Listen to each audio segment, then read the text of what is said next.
कर्पूरगौरं करुणावतारं संसारसारं भुजगेन्द्रहारं सदा वसन्तं उदयारविन्दे भवं भवामि सहितं नमामि।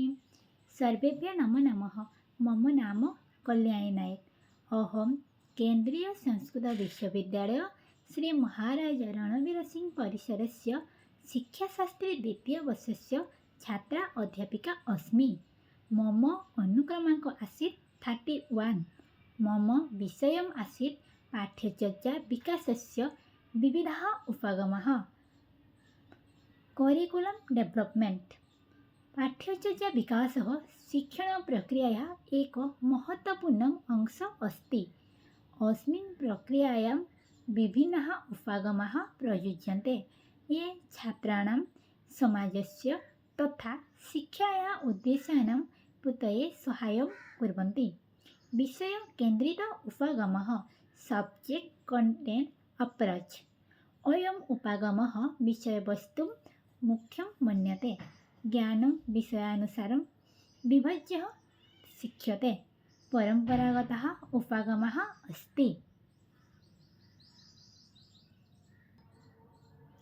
विषय बालकेन्द्रित उपागमः चाइल्ड कंटेंट अप्रोच। छात्र एक केन्द्रे भवति। छात्राणां रुचयः आवश्यकता क्षमता च विचार्य पाठ्यचर्याः निर्मीयते। अधिकः प्रभावी भवति। अनुभव केन्द्रित उपागमः एक्सपीरियंस कंटेंट अप्रोच। अनुभवः अधिगमस्य आधारः अस्ति। छात्राः स्नानुभवेन ज्ञानं प्राप्नुवन्ति। लर्निंग बाय डूइंग सिद्धान्तः अत्र मुख्यः भवति। क्रियाकलाप केन्द्रित उपागमः एक्टिविटी कंटेंट अप्रोच। शिक्षणं क्रियाभिः आधारितं। प्रयोगाः परियोजनाः खेलाः इत्यादयः प्रयुज्यन्ते। छात्राणां सक्रियता वर्धते। समाजकेन्द्रित उपागमः सोसाइटी कंटेंट अप्रोच। समाजस्य आवश्यकताः मूल्याः प्रकृतिः च ध्यानं दीयते। छात्राः उत्तमाः नागरिकाः भवन्ति। समस्या समाधानम् उपागमः प्रॉब्लम सॉल्विंग अप्रोच।